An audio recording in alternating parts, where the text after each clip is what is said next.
तर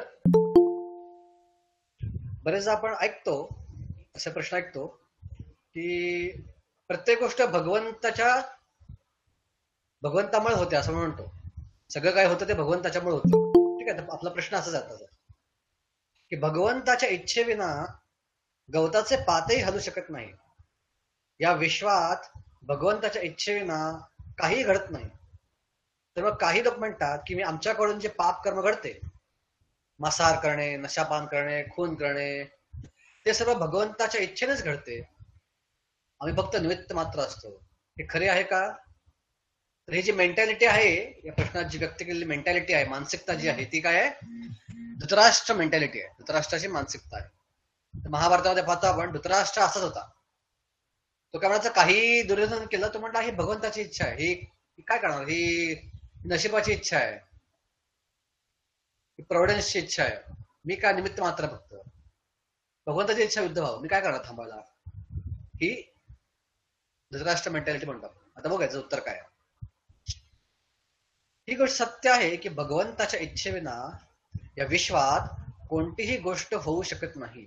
जसे मूल आई वडिलांच्या इच्छेविना कोणतीही गोष्ट करू शकत नाही. आई वडील मुलांकडून बळजबरीने त्यांच्या इच्छेप्रमाणे कोणतीही गोष्ट करू शकतात, पण ही गुलामी झाली. आई वडिलांचे आपल्या मुलावर स्वाभाविक प्रेम असते, त्यामुळे ते आपल्या मुलाला आंशिक थोडेसे स्वतंत्र देतात, पण त्याचबरोबर त्याला आपल्या नियंत्रणात देखील ठेवतात. मुलाला त्याला मिळालेल्या आंशिक स्वातंत्र्याचा सदुपयोग किंवा दुरुपयोग करण्याची मुभा असते. मुलाने जर मिळालेल्या स्वातंत्र्याचा सदुपयोग केला तर आई वडील खुश होतात, आणि मिळालेल्या स्वातंत्र्याचा दुरुपयोग केला तर आई वडील त्याला शिक्षा देखील करतात.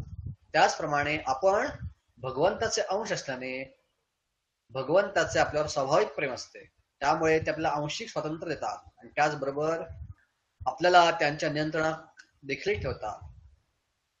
आपल्याला मिळालेल्या स्वातंत्र्याचा सदुपयोग किंवा दुरुपयोग करणे हे आपल्या हातात असते. आपण जर मिळालेल्या स्वातंत्र्याचा सदुपयोग केला, म्हणजे भगवंताची सेवा केली, भक्ती केली, तर भगवंत आपल्यावर प्रसन्न होतात आणि आपण त्यांच्या जवळ वैकुंठ धामात किंवा गोलोक वृंदावनात शाश्वत काळासाठी राहू. आपल्या जन्म मरणाचा फेरा नसेल. पण जर आपण मिळालेल्या स्वातंत्र्याचा दुरुपयोग केला, म्हणजे भगवंताची भक्ती सोडून पापकर्म केले, उदाहरणार्थ नशापान करणे, मांसाहार करणे, जुगार खेळणे, परस्पर संबंध ठेवणे, तर आपण शिक्षेस पात्र ठरू आणि जन्म मरणाच्या फेऱ्यात जगामध्येच अडकलेले राहू. अशा प्रकारे केलेल्या पापकर्माला आपणच जबाबदार असतो, भगवंत जबाबदार नसतात. आपण कोणत्या प्रकारचे कर्म करावीत, त्या भगवंतांना आपल्याकडून काय अपेक्षित आहे हे अगोदरच भगवंतांनी शास्त्रामध्ये सांगितलेले आहे. कधी कधी ते शुद्ध भक्तांना, उदाहरणार्थ येशू ख्रिस्त, शुद्ध प्रभुपाद, शुद्ध तुकाराम, आपल्याकडून त्यांना काय अपेक्षित आहे सांगण्यासाठी आध्यात्मिक जगातून भौतिक जगात पाठवतात. म्हणून आपण असे म्हणू शकत नाही की मी जे पापकर्म करतो ते भगवंताच्या इच्छेने होते, त्या भगवंताने मला त्यासाठी बुद्धी दिली. कधी कधी बद्ध अवस्थेमध्ये आपण आपल्या हृदयातून अनेक प्रकारचे आवाज ऐकतो, त्यातील काही चांगले तर काही वाईट असतात. त्या आवाजामध्ये एक परमात्म्याचाही आवाज असतो, परंतु आपल्या विषय वासनांच्या प्रभावाने अशुद्ध असल्याने त्या अनेक आवाजांपैकी भगवंताचा आवाज आपण स्पष्टपणे ऐकू शकत नाही. ज्याप्रमाणे कधी कधी रेडिओच्या एकाच स्टेशनवर अनेक स्टेशन्स एकाच वेळी ऐकू येतात, तेव्हा आपण रेडिओची फ्रिक्वेन्सी एका विशिष्ट स्टेशनवर, त्यावेळी आपण रेडिओची फ्रिक्वेन्सी एका विशिष्ट स्टेशनवर केंद्रित करतो, आपल्याला हवे असलेले स्टेशन स्पष्ट ऐकू येते. त्याचप्रमाणे जर आपण आपली बुद्धी गुरु, साधू व शास्त्र यांच्या उपदेशावर केंद्रित केली, तर आपल्याला हृदयातील येणाऱ्या अनेक आवाजांपैकी भगवंताचा आवाज स्पष्ट ऐकू येईल. त्यानंतर त्याप्रमाणे वागून आपण आपले जीवन सार्थक करू शकू. बऱ्याच वेळा लोक म्हणतात की मला हे वाईट कर्म करण्यासाठी भगवंतांनी बुद्धी दिली. अर्थात बुद्धी भगवंतच देतात, पण ती बुद्धी कशी वापरावी हे आपण ठरवित असतो. उदाहरणार्थ चाकू हा स्वतःमध्ये वाईट नाही, तो चाकू कोण वापरतो आहे, डॉक्टर ऑपरेशनसाठी की गुंड व्यक्ती कोणाचा खून करण्यासाठी वापरत आहे, यावरती अवलंबून आहे. त्याचप्रमाणे बुद्धी ही चांगल्या की वाईट कामासाठी वापरली जाते, यावरती चांगली अथवा वाईट ठरवली जाते, तर त्यासाठी आपणच जबाबदार असतो, भगवंत जबाबदार असत नाही. आई वडील त्यांचे लहान मूल खेळत असताना त्या मुलावर लक्ष ठेवून असतात की तो काय करीत आहे. तसेच त्या मुलाच्या कार्यामध्ये हस्तक्षेप देखील करीत नाही. परंतु जर त्या मुलाने त्या स्वातंत्र्याचा दुरुपयोग केला तर आई वडील त्याला शिक्षा देखील करतात. त्याचप्रमाणे भगवंत देखील त्यांचे पुत्र अथवा अंश असलेल्या जीवात्म्यावर त्यांच्या हृदयात परमात्मा रूपाने वास करून लक्ष ठेवून असतात की तो जीवात्मा काय करीत आहे. तसेच भगवंत त्या जीवाच्या कार्यामध्ये हस्तक्षेप देखील करीत नाही. परंतु जर त्या जीवाने भगवंतांनी दिलेल्या स्वातंत्र्याचा दुरुपयोग केला तर त्याला शिक्षा देखील करतात. म्हणून कोणाचा खून करणे, बलात्कार करणे यासारख्या पापकर्मासाठी भगवंतच बुद्धी देतात अथवा अनुमती देतात असे म्हणणे चुकीचे आहे. जीव स्वतः त्यासाठी जबाबदार असतात, नरक यातना भोगण्यासाठी पात्र ठरतात. आपले पापकर्मापासून किंवा अधोगती होण्यापासून संरक्षण करण्यासाठी भगवंतांनी आपल्याला श्रम वाटणे, गिल्टी फिलिंग मेकॅनिझम ही स्वयंसिद्ध प्रक्रिया निर्माण केली आहे. जेव्हा केव्हा आपण एखाद्या शास्त्राच्या विरुद्ध किंवा पापकर्म करतो तेव्हा आपल्यामधले श्रम वाटणे ही स्वयंसिद्धी प्रक्रिया कार्यरत होते. आपल्याला त्या कार्याबद्दल खंत किंवा श्रम वाटते. जर आपण भगवंतांनी प्रदान केलेल्या प्रक्रियेचा उपयोग करून घेतला तर आपण पापकर्मापासून किंवा अधोगती होण्यापासून आपले संरक्षण करू शकतो. एखाद्याला शास्त्राचे जरी ज्ञान असले तरी श्रम वाटणे ही स्वयंसिद्ध प्रक्रिया शास्त्रांच्या विरुद्ध कर्म करताच कार्यरत होते. पण सध्या लोक एवढी जास्त पापकर्म करीत आहेत की त्यांच्यामधील ही प्रक्रिया कधी कधी काम करीत नाही. हरे कृष्ण. तर खूप चांगल्या शब्दात त्यांनी सांगितलं की खरोखर कर्ता हा कोण आहे, आपण आहोत की भगवंत आहेत. तर 5व्या अध्यायामध्ये गीतेच्या हे तत्व अधिक चांगल्या प्रकारे समजून सांगितलं आहे की नक्की कर्ता कोण आहे, आपण आहोत की भगवंत आहे. तर ऍक्च्युली आपण काम काहीच करत नाही जसं बघायला गेलं तर. ठीक आहे. 3ऱ्या अध्याय म्हणले की त्याच्या प्रकृते क्रियमाणानी गुणे कर्माने सर्वशः अहंकारम विमूढात्मा कर्ता अहम इति मन्यते. या श्लोकाचा अर्थ काय, की सगळं काही काम प्रकृती करते. प्रकृती एक क्रियमाण, क्रियमाण कोण आहे, प्रकृती. ठीक आहे. कशाच्या आधारावर, गुण आणि कर्म, गुणे कर्माने सर्वशः. पण अहंकारम विमूढात्मा, अहंकारामुळं जो मूर्ख व्यक्ती आहे तो अहंकाराच्या प्रभावावर काय करतो, कर्ता अहम इति मन्यते, स्वतःला आपण केलेल्या कामाचा कर्ता समजतो. याचा अर्थ आपण जी पाप केली आहे त्याला प्रकृती का भगवंत जबाबदार आहेत का, तर नाही. तर आपण आत्मा म्हणून काय काम करतो, आत्मा फक्त इच्छा करू शकतो. आत्म्याला इच्छा असते, स्वतंत्र इच्छा असते. तो इच्छा करू शकतो की मला काय करायची, मला काय करायचं आहे. आणि जर आपली इच्छा ही आपल्या कार्मिक बॅलन्सची मॅच झाली तर ही प्रकृती जी आहे ती गुणांद्वारे आपल्याकडनं काम करून घेते विशिष्ट कार्य रिझल्ट मिळवण्यासाठी. कारण का आपले जे हात हलतात, पाय हलतात, डोळे उघडतात, या प्रत्येकाला कंट्रोल करणारे कोणतरी देवता आहे वरती. ही देवता, ही प्रकृती जी आहे देवतांच्या माध्यमातून आपल्याकडनं काम करून घेत असते. बुद्धीची देवता आहे, अहंकाराची देवता आहे, डोळ्याची देवता आहे, प्रत्येकाची देवता आहे. तर ऍज सच केलं काहीच नाही. आपण केलं काय, आपण इच्छा केली. पण ते इच्छा आपण स्वतः केली, त्यामुळं त्या कर्माला जबाबदार कोण असतो, आपण असतो. आणि त्याची रिॲक्शन आपल्याला येते.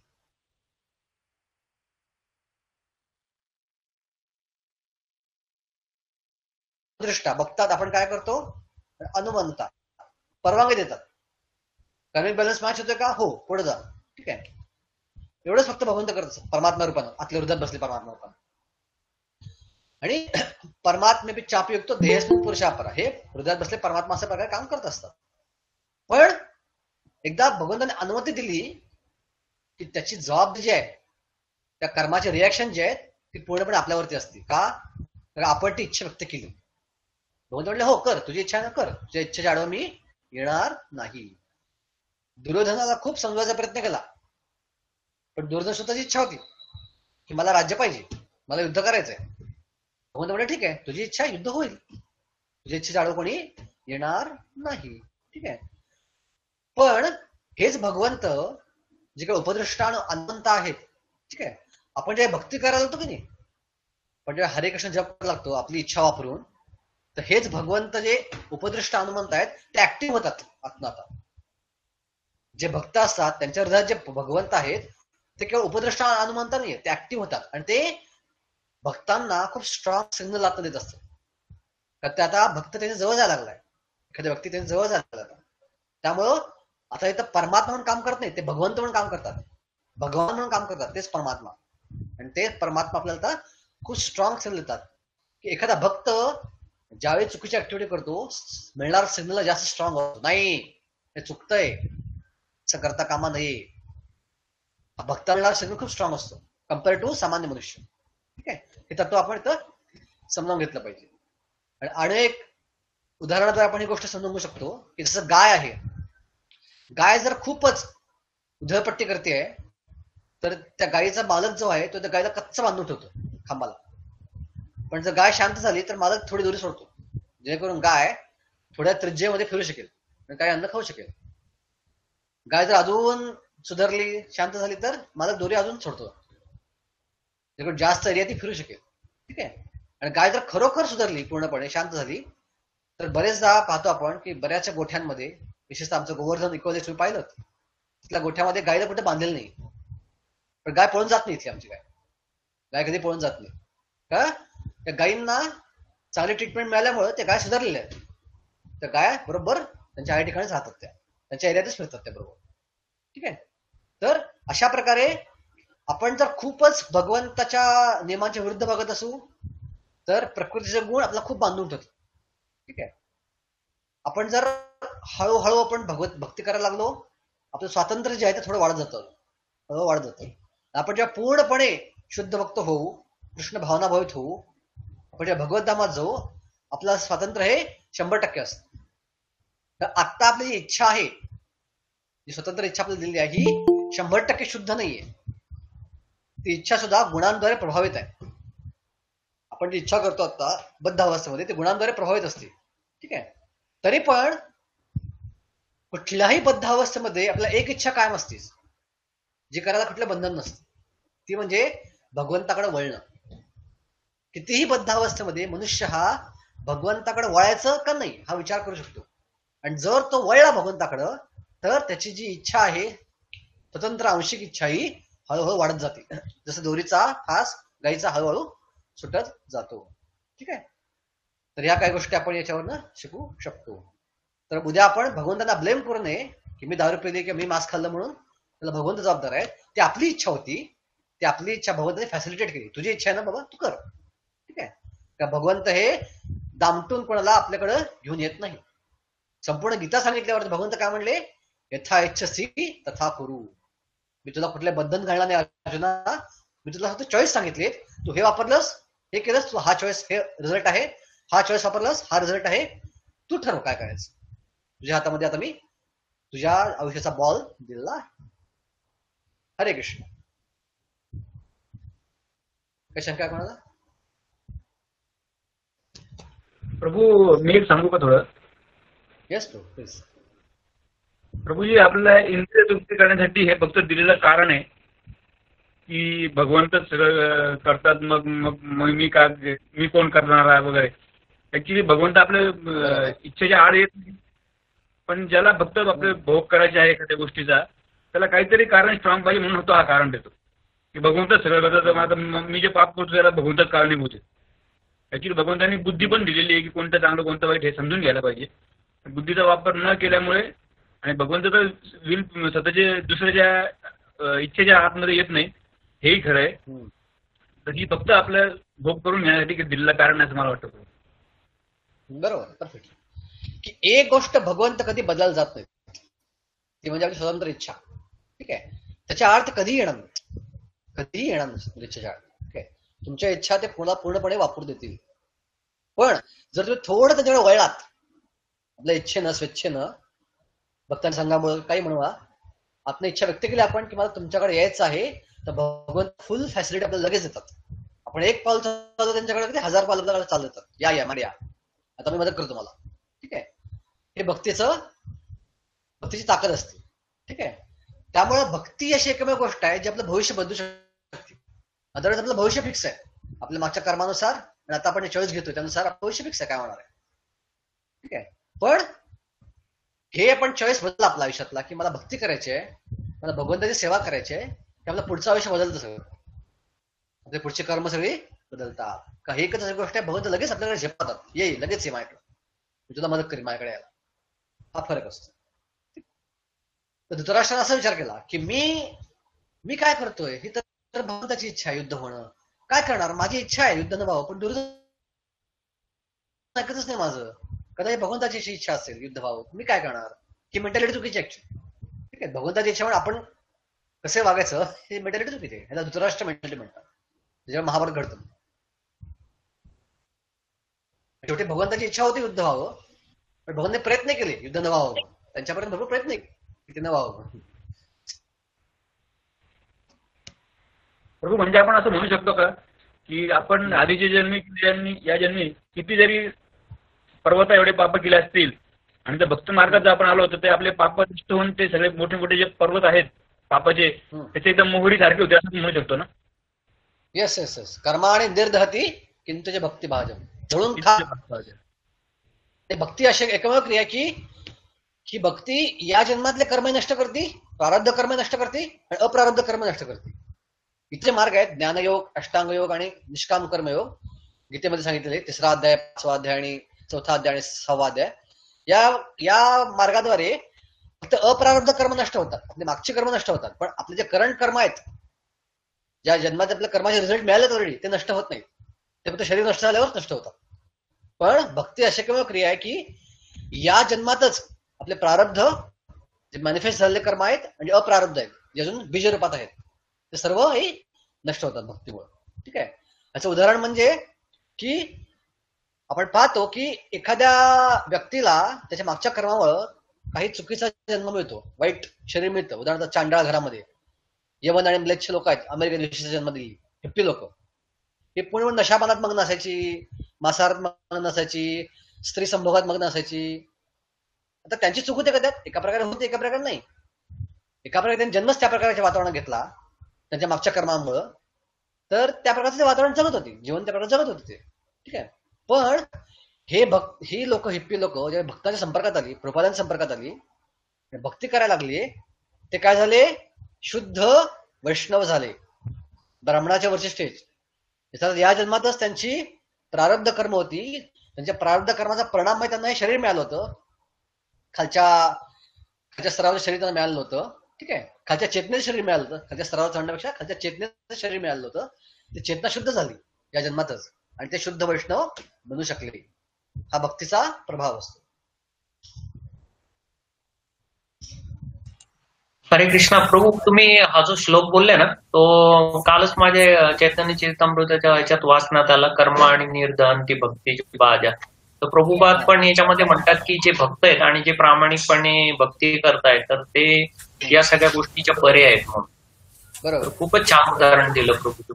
आणि याच्यामध्ये अजून एक मला थोडस सांगावंसं वाटते की जसं प्रभुपाद पण त्यांच्या बऱ्याचशा लेक्चर मध्ये म्हणतात की कृष्ण भुलिया जीव भोगवांच्या करे निकटस्थ ताया मारे जपटिया धरे. तर आपण जर भगवंतांना विसरलं तर निश्चितच आपली ही अवस्था होऊ शकते. हा प्रभू, या संदर्भात अजून एक श्लोक मला आठवला म्हणून सांगतो. तो एक प्रारब्धम फलम कुटम बीजम फलोन्मुखम क्रमेनेव प्रलियेत विष्णू भक्तीर रत आत्मना. म्हणजे जो विष्णू भक्तीमध्ये रममान आहे त्याचे सगळे जे क्रमाक्रमाने प्रारब्ध अप्रारब्ध बीजम या अवस्थेतले जे कर्मफळ आहेत ते नष्ट होतात. बरोबर. भक्ती सामर्थ्य सिंधूमध्ये श्लोक येतो. प्रारब्धम फलम बीजम. ओके. तेच भक्ती शक्तीच आहे. इतर मार्गापेक्षा भक्ती का श्रेष्ठ आहे? हा एकमेव मार्ग असा आहे की तो आपले प्रारब्ध कर्म नष्ट करतो. या जन्मातच आपले कर्म सगळे पुढची सगळे तो नष्ट करून टाकतो आपली. पण इतर मार्ग जे आहेत ते मॅनिफेस्ट झालेले कर्म आहेत ते नष्ट करू शकत नाही. ठीक आहे. अजून काय शंका कोणाला या संदर्भात?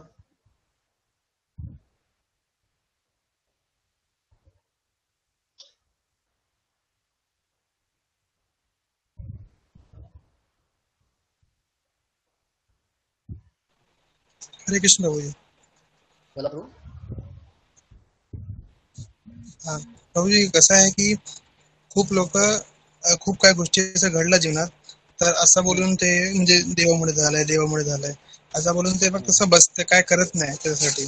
सॉल्युशन शोधणं, किंवा काहीतरी प्रॉब्लेम तर सॉल्व्ह करणं, किंवा दुसऱ्यांबरोबर बोलून घेणं, असं काय करत नाही. फक्त देवालाच असं कोसतं की हे म्हणजे देवामुळे झालंय. तर त्यांच्यासाठी काय बोलायचं असं? बरं. हा, तर हे कशामुळे होतं ऍक्च्युली, तर त्यांच्याकडे अजून सफिशियंट सुकृती नाहीये. ठीक आहे, त्यांच्याकडे सफिशियंट ज्ञान नाहीये. ठीक आहे, मुळात देव म्हणजे कायची कल्पना त्यांना माहित नाही. जनरली बाहेरच्या जगामध्ये आता एकतर बरेच लोक नास्तिक होत चालले आहेत, आणि जे आस्तिक आहेत त्यांचा आस्तिकपणा कशासाठी आहे की ते देवाला आपल्या इंद्रिय भोगाचं साधन बनवतात. ठीक आहे, देव म्हणजे कोण आहे, तर जो हॉटेलमधला एक वेटर आहे, जो माझ्या ऑर्डरला सप्लाय करेल. मी ऑर्डर दिली, मला हे पाहिजे, देव सप्लाय करेल. ते मी दिली, मला ते पाहिजे, सप्लाय करेल. पण माझ्याविषयी काही वाईट घडलं तर ते देव देईल, ते देवाला दिले. माझ्या चांगलं घडलंय ते माझ्यामुळे घडले, अशी त्याची अपेक्षा असते. देवानं मला वाईट काही देता कामा नये, फक्त चांगलं दिलं पाहिजे सगळं. चांगलं दिल्यावर सुद्धा काय म्हणतात ते, हे माझ्यामुळे घडलं. मला उदाहरण देतो मी. माझ्या कॉलेजमध्ये मी ज्यावेळी शिकत होतो इंजिनिअरिंगला, कॅम्पस इंटरव्ह्यू असतात नोकरीसाठी. नोकरी मिळवण्यासाठी काही इंटरव्ह्यू असतात. आमच्या 3ऱ्या वर्षीच इंटरव्ह्यू होतात, म्हणजे 4 वर्षापैकी 3ऱ्या वर्षीचे इंटरव्ह्यू होतात कॉलेजमध्ये. कंपन्या येतात आणि इंटरव्ह्यू घेतात. तर माझा एक मित्र होता, तो नास्तिक होता पूर्णपणे, आणि हो प्रभू. तो म्हणायचा की देव वगैरे खोटा आहे बेटा, काय नाही काय नाही काय नाही. पण झालं असं की पहिल्या कंपनीमध्ये सिलेक्शन झालंच नाही. खूप अभ्यास केला त्यानं, पण इंटरव्ह्यू फेल गेला. दुसऱ्या कंपनीमध्ये परत गेला, परत फेल गेला. तिसऱ्या कंपनीत परत गेला, परत फेल गेला. आता आमच्या कॉलेजमध्ये एक गणपती छोटं मंदिर होतं. चौथ्या कंपनीच्या पाहिलं तर मी तो मंदिरामध्ये गेला, गणपतीचा प्रार्थना करू लागला. म्हटलं का रे भाऊ, तुझं नास्तिकच म्हणलं, गणपतीचं प्रार्थना करतोयस?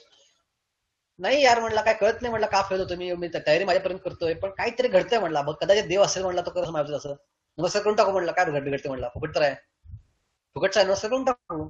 ठीक आहे, तर ही घटना जी आहे, अशा प्रकारच्या घटना या लोकांमध्ये घडत असतात. किंवा देव म्हणजे काय याच्याबद्दल अज्ञान असतं.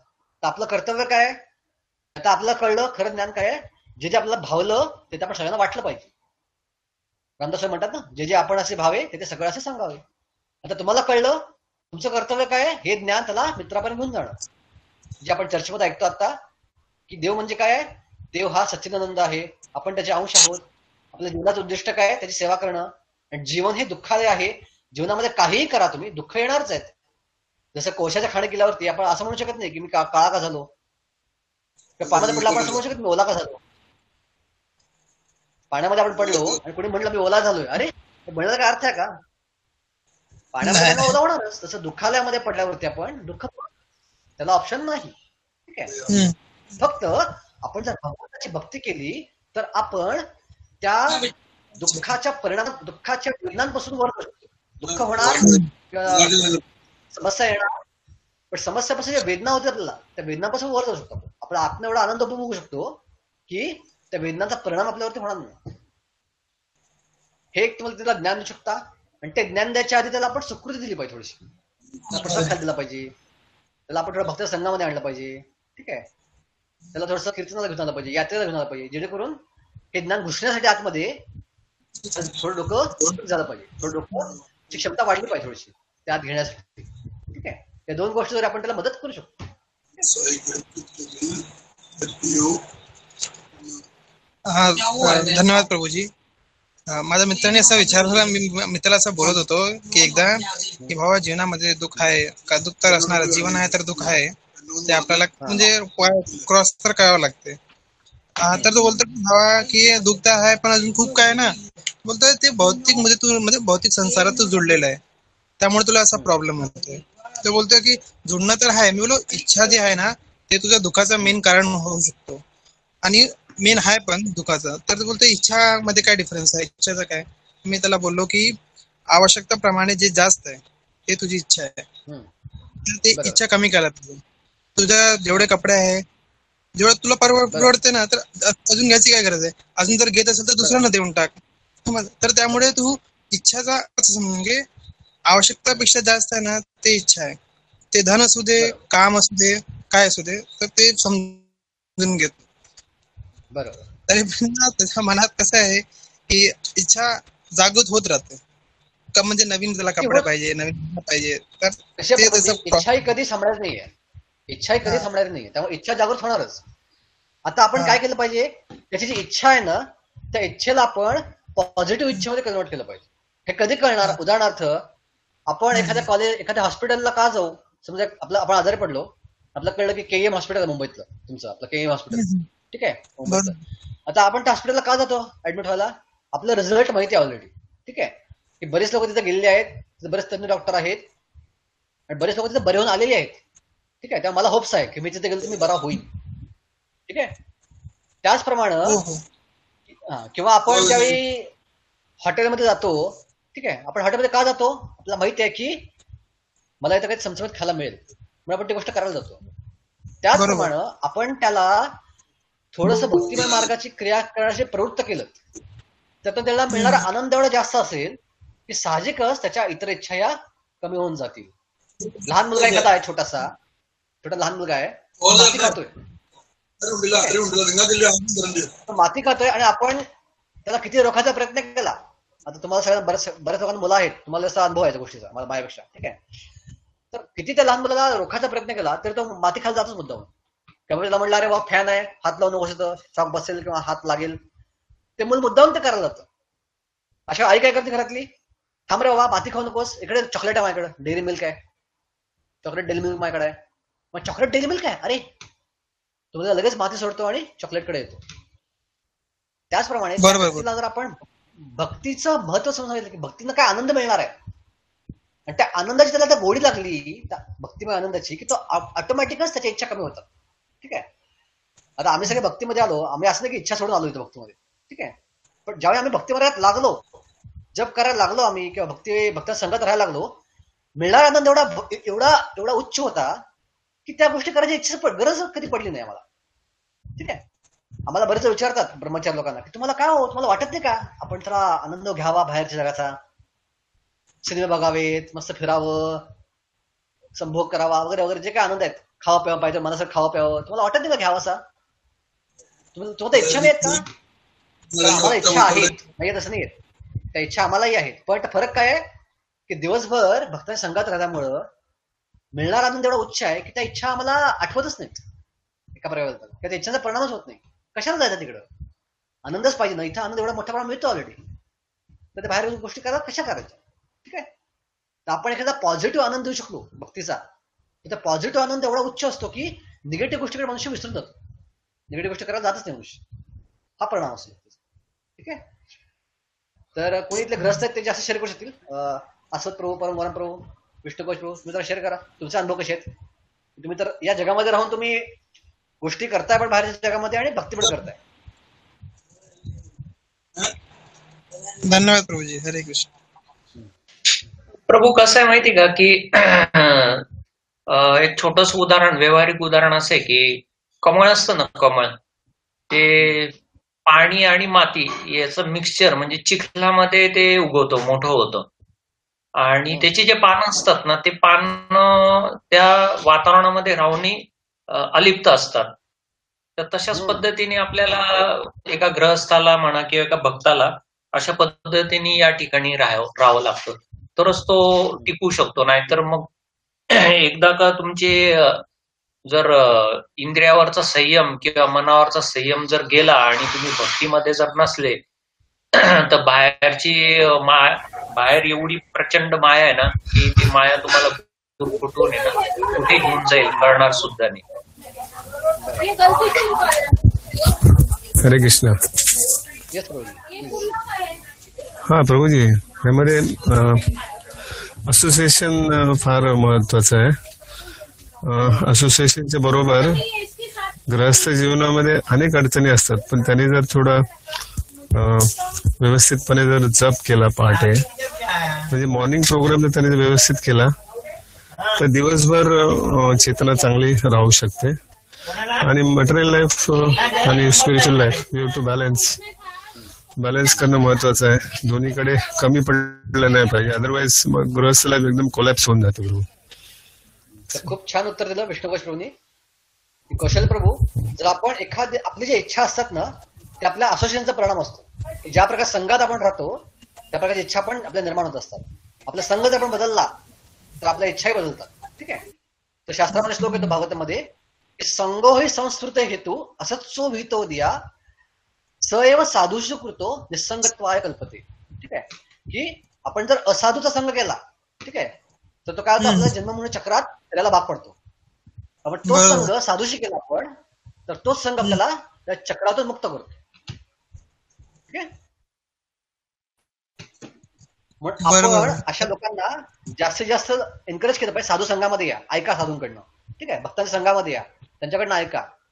एनकरेज केलं.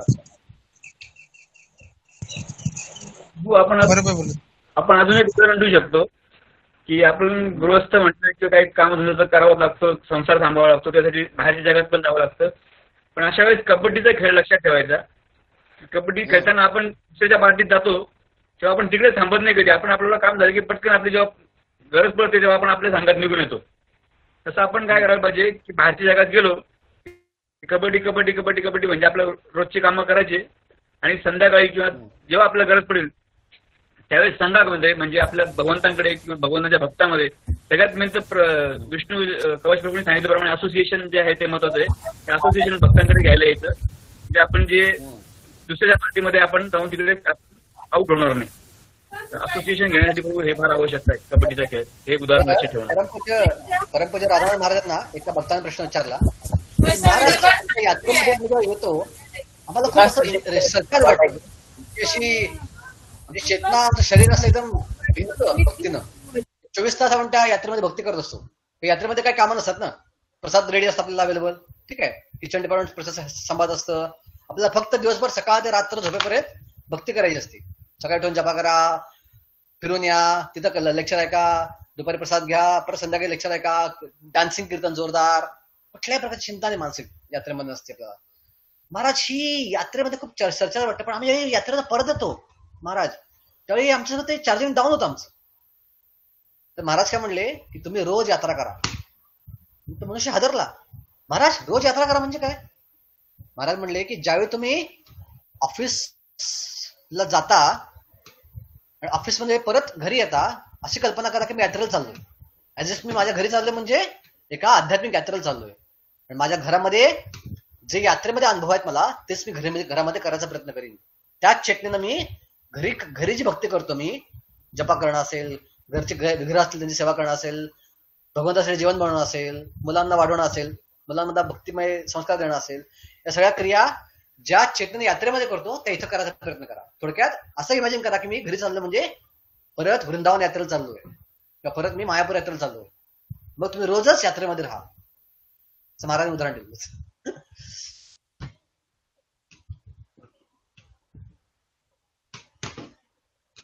येस विष्णू कशपूर, तुम्ही काय बोलत होता का?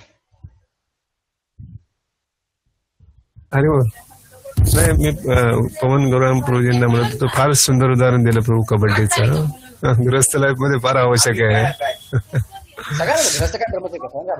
हा हा सगळ्यांनाच शहराला बाहेर पडल्यावरती अशी काय की क्षमतेच्या बाहेर जाईल, क्षमतेच्या बाहेर तुम्ही जाल, वाटते श्वास कोणाला लागला बाहेर सुद्धा, परत मंदिरामध्ये या आणि श्वास घ्या. परमपूज्य गोपालकृष्ण महाराज नेहमी प्रवचनामध्ये सांगतात भौतिकवादी लोकांचा संग तितकाच करा जितका तुम्हाला आवश्यक आहे. ते काम संपलं की लगेच इमिजिएटली जसं कासव आपले लिम्स परत घेतात रिटर्न, तसं राहिलं पाहिजे. गोष्ट आहे ना माकड आणि मगरीची. मगर म्हणते माकडाला, त्याला मगरीला माकडाचं हृदय खायचं असतं, काळीच खायचं असतं. तर मगर म्हणते माकडा चल मी तुला फिरून वाटते पाण्यातनं. आणि माकड बसतं खरोखर मगरीच्या पाठीवरती आणि जातं पाण्यामध्ये. आणि नदीच्या मध्ये आल्यावरती, समुद्राच्या मध्ये आल्यावरती ते मगर म्हणते की ऍक्च्युली माझं काळीच खायचं आहे. माकड म्हणतं अरे असं आहे का, तुला माझं काळीच खायचं का, आधी का सांगितलं नाहीस? आता प्रॉब्लेम झाला म्हणली, माझं काळीच जे आहे मी झाडावर सोडून आलोय, मग आता करायचं काय? मग माकड म्हणते काम कर, तुम्हाला झाडावर सोड, परत माझं काळीच घेऊन येतो, मग तू ते खा. मगरीला खरं वाटतं ते, मगर सोडून दे माकडा झाडावरती. इथं माकड झाडावर गेलं की संपलं, परत काय मगरीकडे त्याचा स्कोप नाही. त्याचप्रमाणे बाहेरच्या जगतामध्ये राहताना आपण कसं केलं पाहिजे, तर आपण राहायचं आपलं काळीज जे आहे ते भक्तांकडे ठेवायचं, आपलं काळीज मंदिरामध्ये ठेवायचं, की आपलं काळीज भक्तिमय क्रियामध्ये लावायचं, भगवंतापुढे लावायचं. आपलं काळीज कोणाला द्यायचं नाही, आपला हार्ट कोणाला द्यायचं नाही, बाह्य क्रिया द्यायच्या जे काय असेल त्या. At the heart of heart, हृदयामध्ये केवळ भगवंताचं स्मरण, भगवंताची भक्ती हाच हेतू असला पाहिजे. हरे कृष्ण. तर 2:40 झालेत, आपण थांबूयात आज आजची चर्चा. सर्वांना खूप धन्यवाद, तुम्ही उत्साहाने येत आहे. आणि विशेषतः जे आपल्याकडे सिनियर भक्त आहेत तिथं त्यांचे सत्रांचे सहभागी झाले, सर्वांना मला खूप मनापासून आभार मानायचे तुम्ही, की तुमच्या मार्गदर्शनामुळे आम्हाला फायदा होतोय सगळ्यांना. प्रभू तुम्ही छान एक्सप्लेन करत आहे, त्यामुळे आम्ही पण इन्स्पायर होतोय प्रभू. खूप छान एक्सप्लेन करत आहे. तुमच्या शुद्ध संगतीमुळे बुद्धी जागृत होते प्रभू. थँक्यू प्रभू. आम्ही रोज प्रामाणिकपणे 2 वाजेची वाट बघतो की कधी प्रभूजींच्या श्रीमुखातनं छान सुंदर भगवत कथा आणि सुंदर मार्गदर्शन ऐकायला मिळेल. हा प्रभू. मी तर बरं तुम्हाला विचारत असतो काय म्हणून. नाही प्रभू, खूप छान तुम्ही एक्सप्लेन करताय प्रभू. तुमच्यावरती विशेष कृपा आहे गुरु महाराजांची, सिनियर भक्तांची. खूप छान प्रभू. आम्ही आता दररोज हे लुटणार आहे आम्ही. थँक्यू प्रभू. आपण थांबू इथं. ओके, उद्या आपण परत हरे कृष्ण. हरे कृष्ण. हरे कृष्ण प्रभू. हरे कृष्ण प्रभू. हरी बोल. हरे कृष्ण. हरे बोल.